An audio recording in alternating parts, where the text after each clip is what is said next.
It feels like this is more than a football game, right? It really does. Both teams are what? Tigers. Who's the real Tiger? Death Valley. Who's the real Death Valley? It seems personal. This is just feels personal, and I wouldn't be surprised if not only this is the best game, but the most physical game we see all week.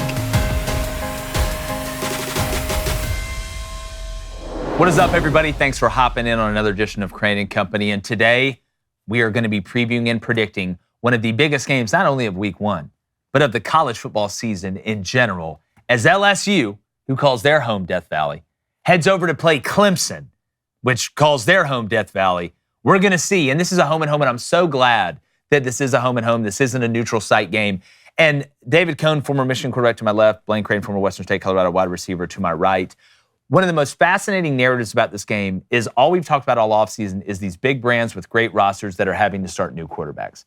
Well, with this LSU-Clemson matchup, that is not the case. You have two returning studs. Garrett Nussmeier threw for over 4K last year. Cade Klubnik, guy that has a good chance to win the Heisman, good chance to be one of the top quarterbacks selected overall in the NFL draft. Ton of experience on both sides here with really, really good weapons around them. Make sure you hit that subscribe button. And before we even get into this, remember, we are live streaming Auburn versus Baylor on Friday, Notre Dame versus Miami on Sunday. So you're going to make sure and want to hop in for that.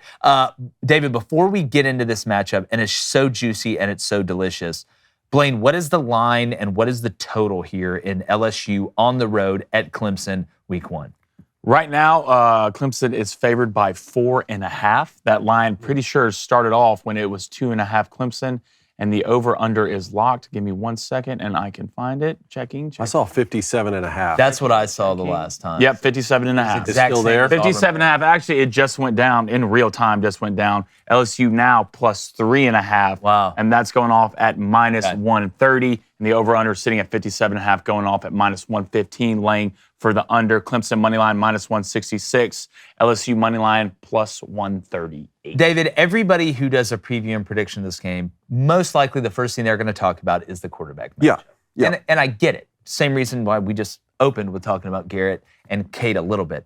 But to me, the most important facet of this game, and I think you're going to know early, is whether or not LSU can run the ball against Clemson. Yes. Because last year, remember, before the season, Will Campbell's sitting at Caesar's Palace talking about how they're going to run through USC, run over them like a finish line, this, that, or the other. And LSU, with all the talent they had up front, just like Georgia, just like Alabama, struggled to run the ball consistently, which negates a lot of what Garrett Nussmeier's strengths are because he's not an escape artist or this dual threat quarterback. He needs that balanced attack where play action is able to hurt you deep. So when you look at LSU this year, because we're just having to guess right now because we don't know, do you think LSU will be able to run the ball, not for 300 yards, I'm not saying that, Don't need but that. consistently enough to where it opens up that play action, you don't get into predictable downs, and you're able to navigate your way with a balanced attack offensively,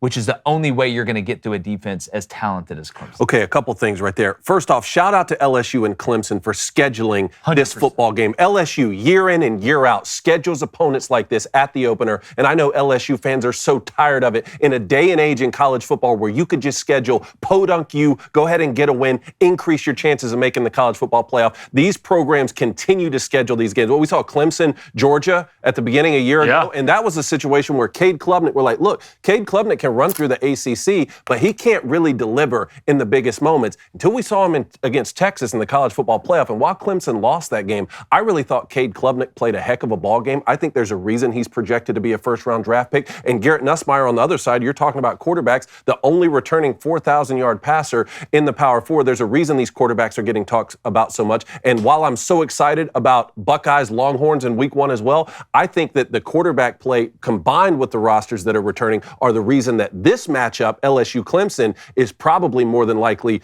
would be a college football playoff rematch if we're able to get that far. But anyway, Week 1, you're asking about running the ball. Balance is the key word for LSU for me on two different fronts. One, balance between offense and defense, right? We saw him win the Heisman Trophy with Jaden Daniels and two first-round wide receivers, and they went 9-3 because their defense couldn't deliver at all. Are they balanced more as a team after hitting the transfer portal, and then balance on offense. It's one thing to have Garrett Nussmeier who can throw for 4,000 yards, but can you run the football effectively? And what's so cool about this is you're going to get to see it against one of the better defensive front sevens in college football. Yeah. Half of that defense are projected first rounders. So if LSU can't run the football effectively against Clemson, but somehow still finds a way to make it close because Garrett Nussmeier freaks out, able to make some big plays without turning the football over, can they grow throughout the season and find a way to run the football effectively through the SEC schedule, even if not week one? And it's a great point. We always like to play the what if game. What if this is working? What if this is not working? What's your answer? Because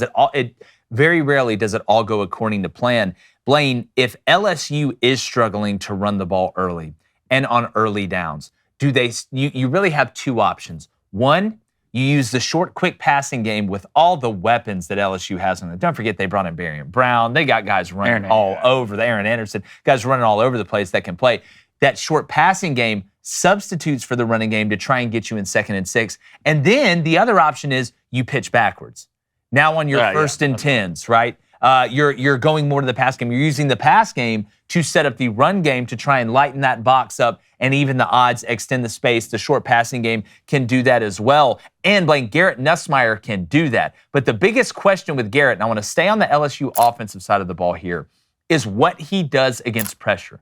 Because to me, there's times where Garrett Nussmeier is like that person we all know that can do a Rubik's Cube really quick. He can tell you how Pythagorean's theorem was invented, but you put him out in a normal social situation and they can't function. They overthink.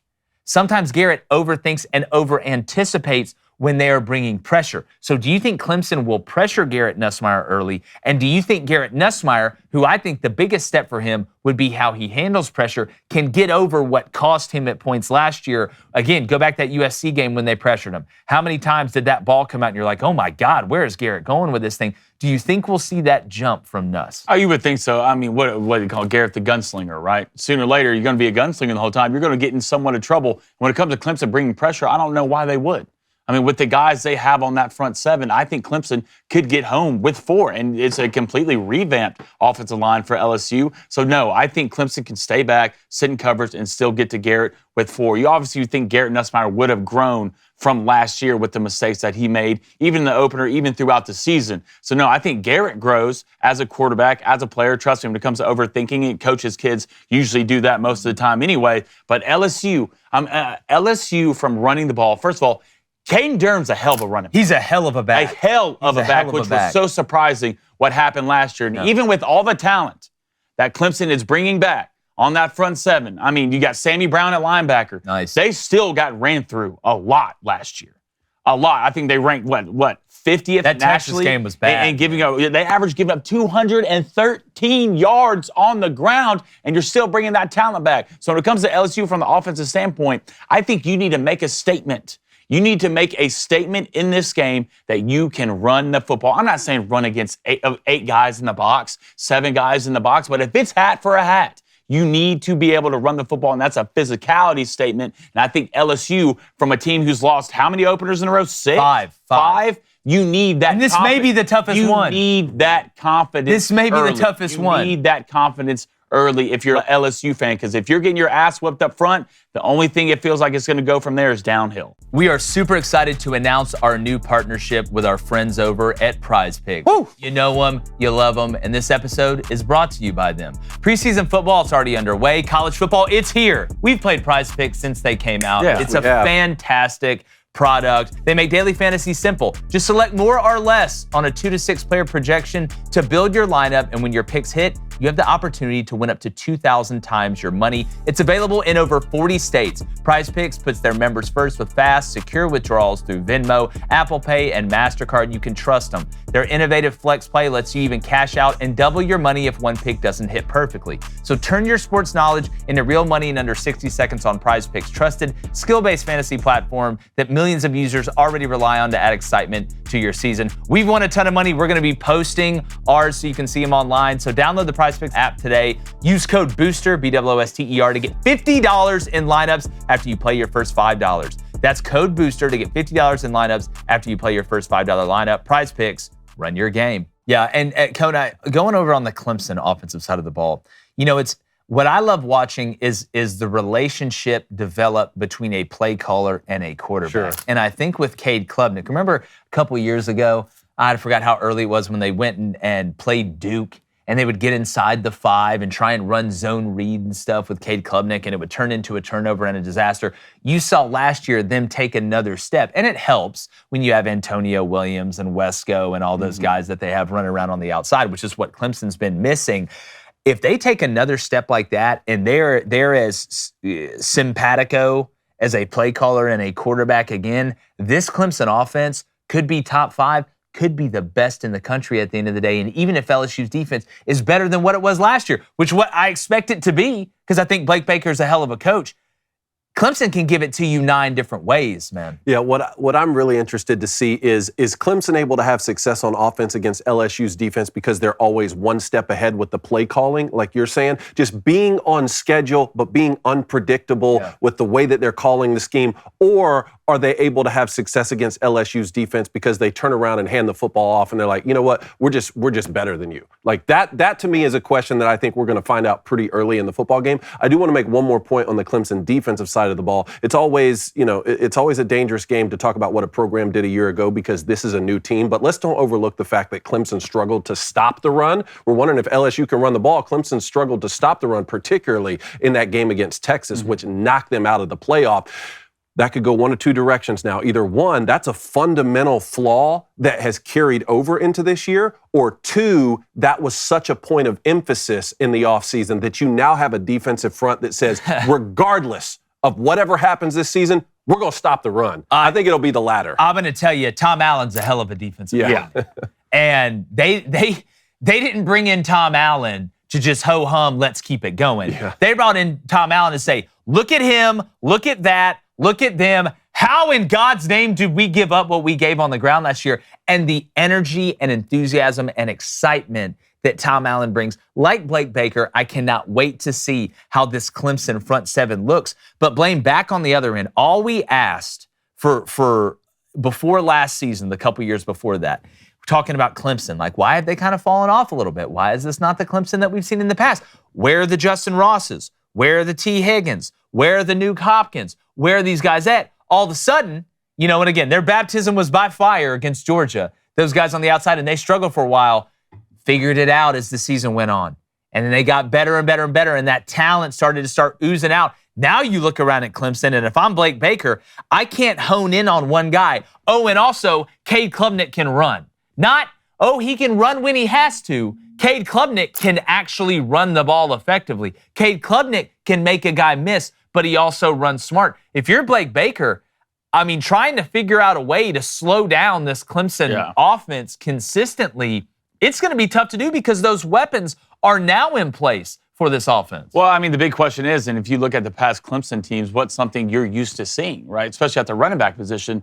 Clemson has always had a guy, a bell cow at back. 1,000+ yards. You remember the Will Shipley days? Yep. He had Phil Maffa last year, both absolute dogs. Who's going to be that guy for Clemson this year? You converted, was it Adam Randall from receiver to running back? But the only thing I keep hearing is this Gideon kid, this freshman that came in, built fast, speed, great cuts, great vision. I'm interested to see how Clemson is going to handle the run. And look, when it comes to Blake Baker having to stop this Clemson offense, good luck, man. There's a reason you get paid millions of dollars. This is your job to figure it out. If it's me, I would say I would.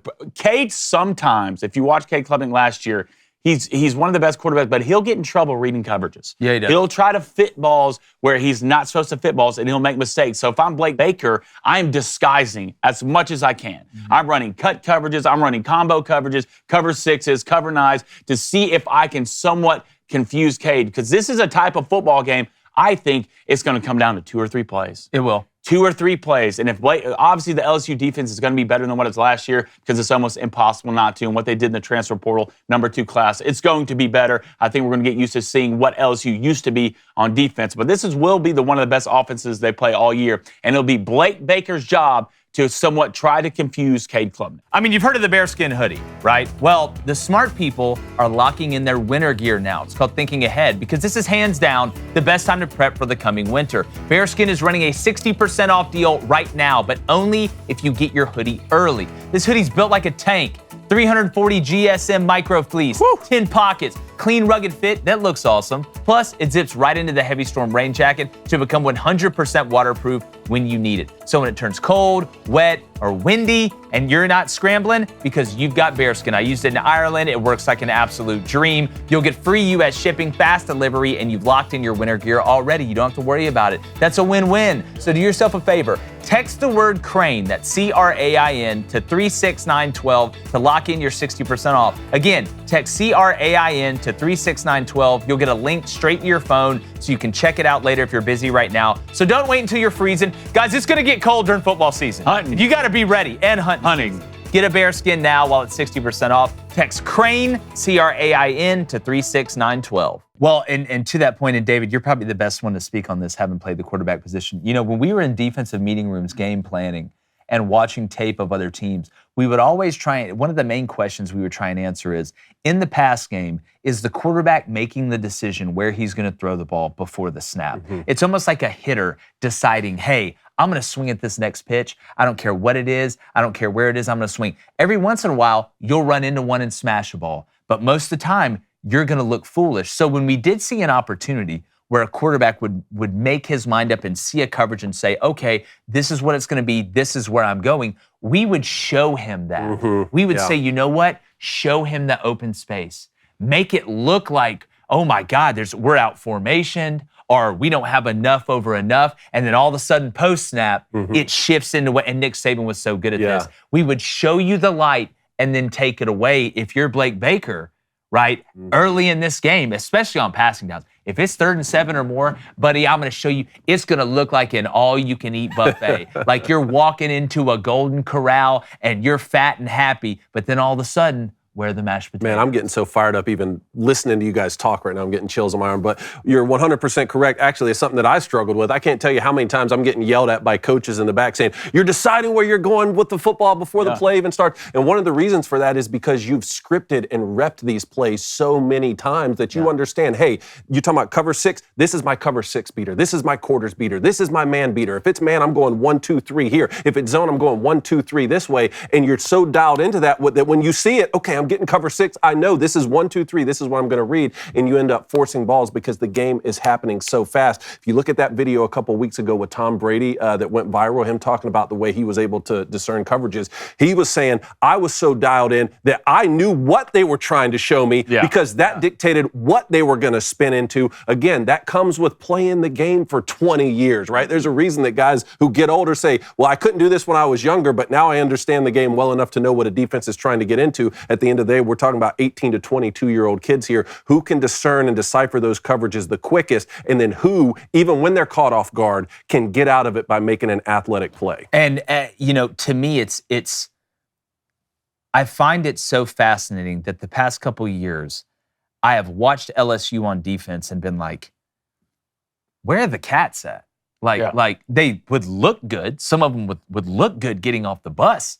But what used to be so scary about LSU is they would look better than you getting off the bus, and then they would play better than you when they got off the bus. And I'm talking about guys that were physical, that were fast, that were big, but had high football IQs. Yeah. I'm not asking you to even tell me who's all on Mount Rushmore. Hell, I don't know the answer to that. But what I need you to do is understand that if you're on the defensive line and you're unblocked, you're either getting screened or trapped. I need you to understand that and retrace and redirect. So if this LSU team can, and I'm not saying they've got to be the steel curtain, but if they can get back to that FU attitude, not only are we bigger than you, not only are we faster than you, we're smarter than you, this LSU team will return to what we used to see LSU defenses being. And I know Blake Baker forms really tight relationships with these guys. And, you watch on the Netflix documentary and this, that, the other. To me, that's the difference on 4th and 1. How together is this LSU team? If you brought up in the Auburn preview, it was a great point. How do you respond the first time something goes bad? If Clemson goes out there on offense the first drive and they're on script and it's 8, 9, 10 plays, it looks good, it makes sense, they get in there and score a touchdown, you're down on the road, who's going to panic? Yeah. Who's going to start pointing fingers? Or you bring it together and say, all right, now the game has started, we're going to get it back. The maturity level of the LSU, because I know Clemson's mature. Hell, they got to be. They basically bring everybody back. How mature is LSU as the road team going out to their Death Valley in Clemson, seeing if they can respond to adversity? This is just, And you know the beautiful part about this, Blaine, is that even if LSU loses this game, we're going to get to the end of the year, and it probably ain't going to look like a horrible loss with what we think Clemson's going to do in the ACC, and really the same thing for Clemson. That's why I love these big-time matchups, and that's why I don't mind the 12-team expanded playoff, because even if you lose this game, you're still in it. Same thing with Texas going to Ohio State, right? That there's some other examples. Notre Dame going to Miami. I just am fascinated for this matchup and what this means for the college football playoff, because it's going to mean something. Let me ask you this. How much panic will set in if LSU loses this game? It depends on how they lose. Look, there's going to be panic because LSU, here's what will happen. If LSU loses, what half the LSU fan base will do will panic and say Brian Kelly sucks and he can't win the big one this time. The other members say, well, we lost our previous 5 of these. Clemson's a really good team. We've got, one point LSU was 6-1 last year. Yeah. After that opening loss to USC, we'll be fine. If I'm an LSU fan, if you lose this Clemson game, now that 9-3 can we get in the playoff really starts to ring true in my head, and you become the biggest Clemson fan of all time for the rest of the year because you need them to look good. But if LSU goes out there and gets drowned and gets physically beat to death, then that's when I would panic. Which won't happen. I don't think it'll happen. But Saturday night and throughout Sunday, LSU fans will absolutely panic because that's how much they care. And that's what we've come to expect. And as they should, that's how much it matters to them. But come Monday morning, I think LSU fans are smart enough to look at what happened a year ago with the Buckeyes.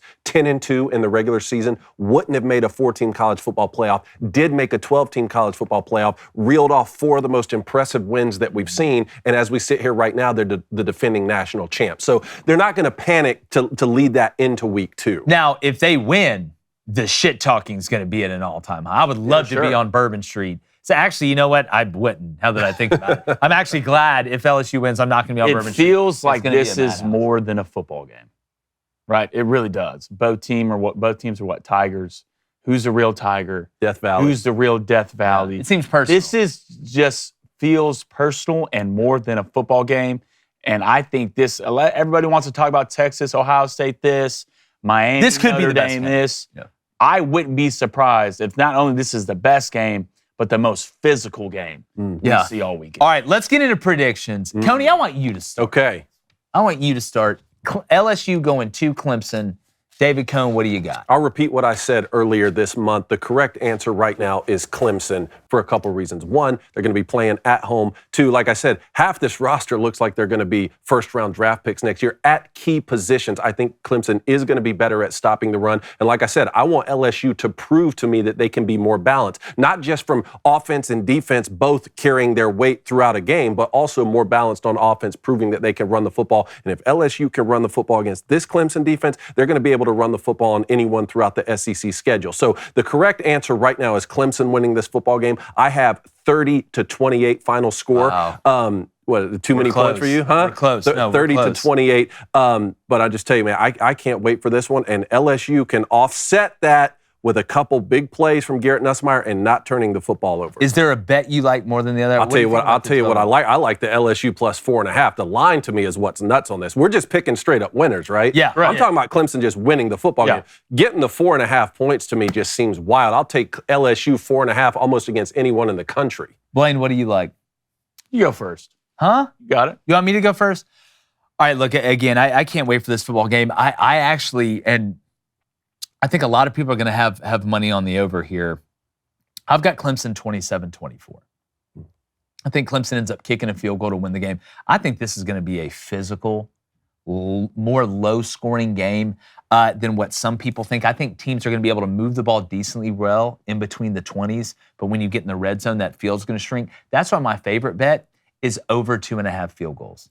I think we're going to get 3 combined field goals. That's going off at minus 115 right now because I do think there's going to be stops in the red zone, and we're going to get at least 3 field goals. I would not be shocked if this game went into overtime. That's why I'm a little bit scared of taking the total of taking the under, but I've got Clemson 27, LSU 24, in an absolute, I would say dogfight, but it's a cat fight at the end of the day in the best way possible. And I like that over 2.5 field goals. I think that's a good bet. Everybody's picking Clemson in this game, and from a betting standpoint, that's somewhat worries me. All right, if everybody's laying the money on Clemson, usually Vegas likes to come out and laugh at people. That's why I'm taking LSU in this football game. Wow. Okay. I think Clemson's bringing everybody back.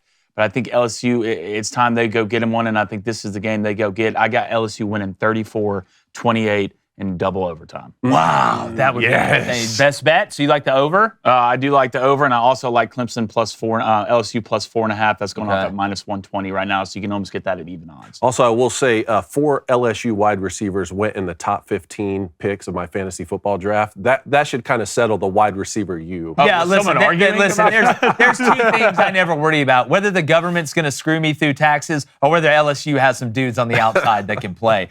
We want to know in the comments, and again, remember, we're live streaming Auburn-Baylor Friday. We're going to live stream Miami-Notre Dame on Sunday. You do not want to miss that. So make sure you're locked into Crain & Company here on YouTube and on every platform. In the comments, we want to know, what is your LSU-Clemson final score? And what is your best bet? You can use any book you want. Just tell us, what is your best bet in the comments? This is going to be a hell of a game, and we're just glad that it's here. And like the chances of me not being excited about seeing 2 Tigers fight in Death Valley, golly, it sounds like the end of a video game. We're gone.